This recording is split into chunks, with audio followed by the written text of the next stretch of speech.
Hi, and welcome to the Gemstone Buying Guide video series hosted by Buy Gems Wholesale.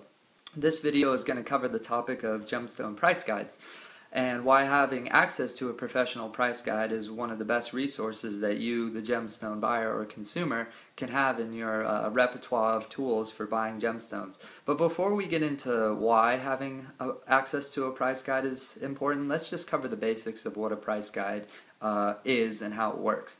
Now, most gemstone price guides will cover three features of a gemstone. They'll give you prices based on the color of a stone, the size of a stone, and the clarity of a stone.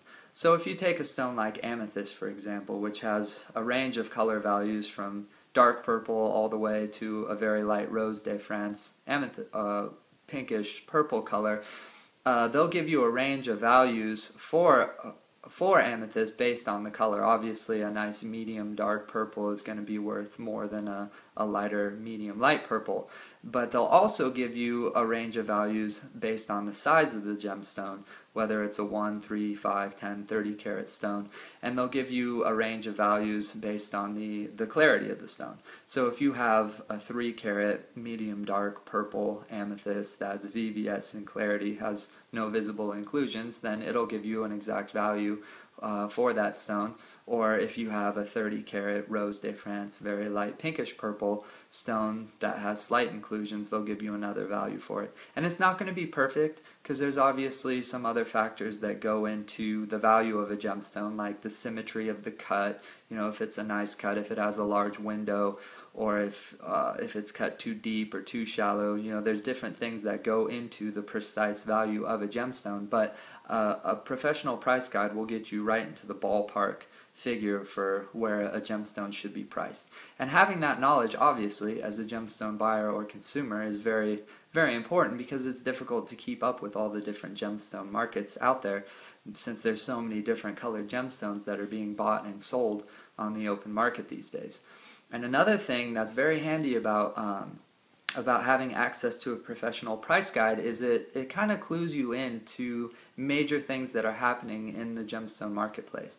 Like a prime example of this is what's happened to the blue sapphire market in the last 5 or 6 years. It's taken a pretty big hit for prices because of some new heat treatments that were developed, namely the heat treatment that was developed out of Sri Lanka, and that nobody is precisely sure of the formula, but the stones have been coming out of those places, out of Southeast Asia and Sri Lanka, with a new form of heat treatment that's radically affected the price of blue sapphires overall on the market.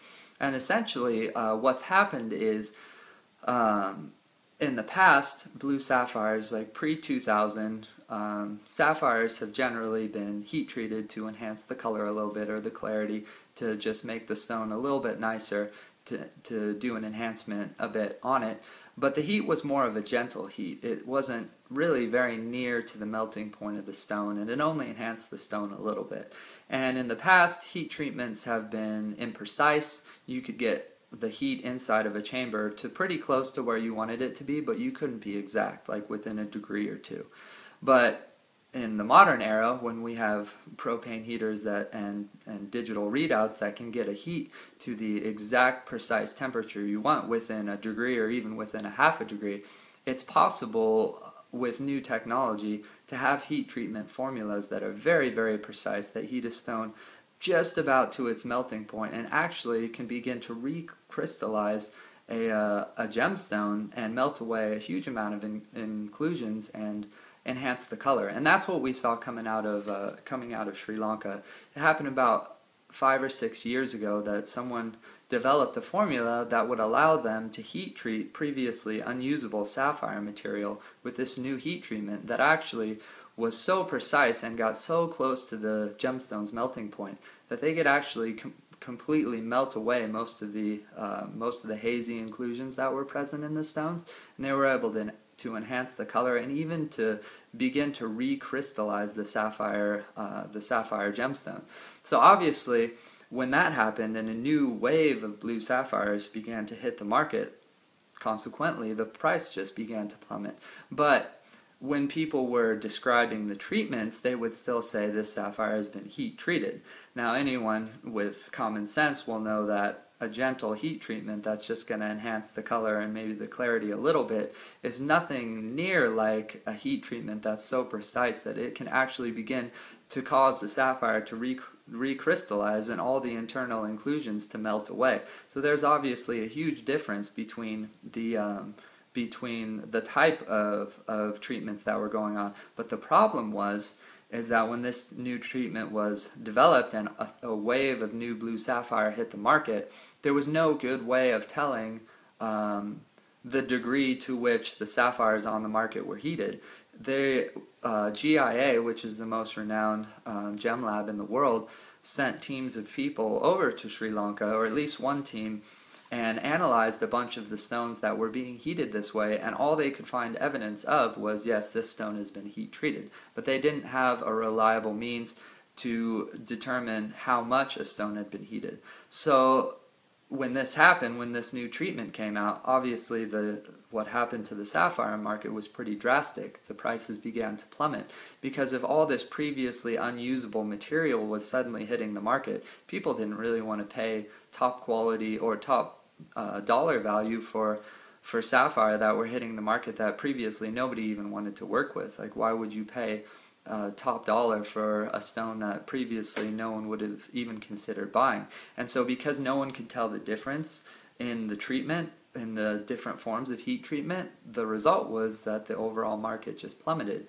And if you're not up to speed on all the latest treatments or things like that happening, then you might find yourself in a position where all of a sudden you're paying a lot more money for blue sapphire than the rest of the marketplace is, just because you're not really aware of what's happening in that market. And so having a price guide that's updated frequently, that can reflect the changes that are happening, day by day, month by month in the different markets, is going to give you a huge advantage for when you see stones that look like an amazing deal and you don't know what's happening. Like if you were to see a blue sapphire that was just $10 to $20 a carat instead of the $100 a carat or $200 that you're used to seeing for a decent quality blue sapphire, you'd go, wait a minute, there must be something wrong here, this isn't right. And you might pass up really good deals just because you're not aware of what changes have been happening recently in the gemstone market. But having access to a professional price guide that updates regularly will give you advantages over other gemstone buyers and other collectors, because you're aware, month by month and year by year, the changes that are happening in the global gemstone marketplace. So finding a price guide that is reasonably priced itself and updates frequently is definitely something important. And the one that we recommend for the average consumer is a website called gemval.com, gemval.com, and you don't have to worry.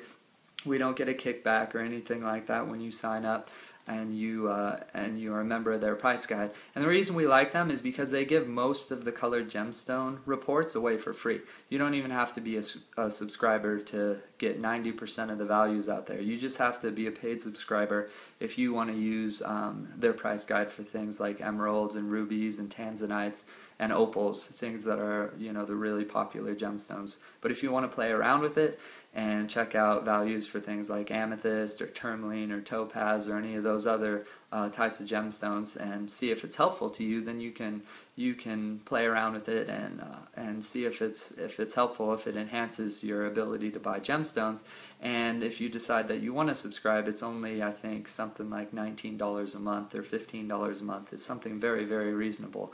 So hopefully you can see with all the different treatments and things that are happening all the time, especially things coming out of China and Southeast Asia and India, all these different treatments that are hitting the market, having access to the current prices of gems will kind of give you an inside clue as to how detectable the new treatments are that are coming out, or how detectable the new synthetics are that are coming out. This is one of the things also that happened when synthetic amethyst and citrin began hitting the market in mass quantities, since it was very, very difficult to tell the difference between a high quality real amethyst or citrin and the synthetic counterpart, because the synthetics have been created for the electronics industry for so long. Synthetic quartz has been created for many, many decades for the electronics industry.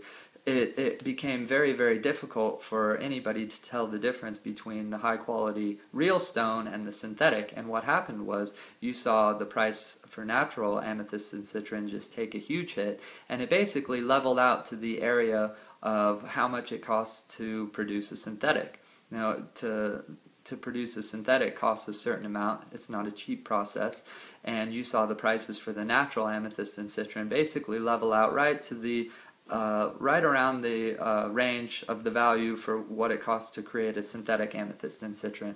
And so the prices in the gemstone market just reached equilibrium due to the fact that it was very difficult even for gemologists or gem labs to be able to tell the difference between the real high quality version and the synthetic counterpart. So having access to a price guide and seeing prices drop or seeing prices fluctuate, maybe a new mine was discovered somewhere, and all of a sudden there's just thousands and thousands of carats of a new material. Like, let's say if a tanzanite mine were discovered anywhere else in the world besides Tanzania, you might see the prices of tanzanite suddenly take a big hit. And if you weren't up to speed on the news of that happening, and you went to buy a nice tanzanite, you might all of a sudden pay too much money for something that now has become not very expensive anymore. It's very much like keeping up with current stocks, keeping up with the stock market. Things are always fluctuating, and it's nice to have a little bit of an inside knowledge as to the prices for things, because it gives you nice inside information, or a nice clue as to what's happening in that particular market. If the price is going up, you can do research on why the price is going up for this type of gem. Maybe the mine ran out and people are getting scared that there's not going to be any more produced. And if the price for a gemstone is going down, you can equally do research and try and figure out, well, why is the price of this gemstone, this particular stone, taking a hit? So hopefully that's helpful, and definitely check out that website, gemval.com, because it's just super handy and it's cheap if you are a subscriber, and it's free if you don't want to be a subscriber, and it just has a wealth of information about all kinds of colored gemstones and prices and figuring out what things are being bought and sold for on the open market. So thanks for stopping by and checking out video number 2. We hope to see you back for our next video.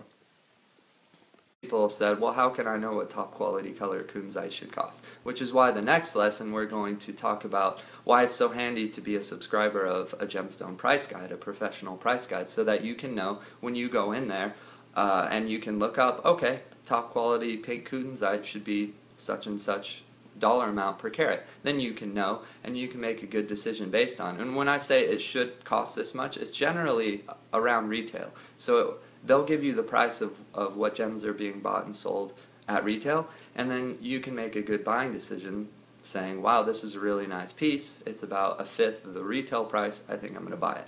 So in the next lesson we're going to go over price guides and why it's handy, and the price guide that I generally use. I'm a member of multiple different places, but the one that I use is very inexpensive. You don't even need to pay necessarily, you won't get all the features, but it's super handy, so you can have a good baseline knowing what stuff should cost and then go forward from there. So we hope to see you next time, and thanks for sticking with us. Thanks for watching this first video. Hope you enjoyed it.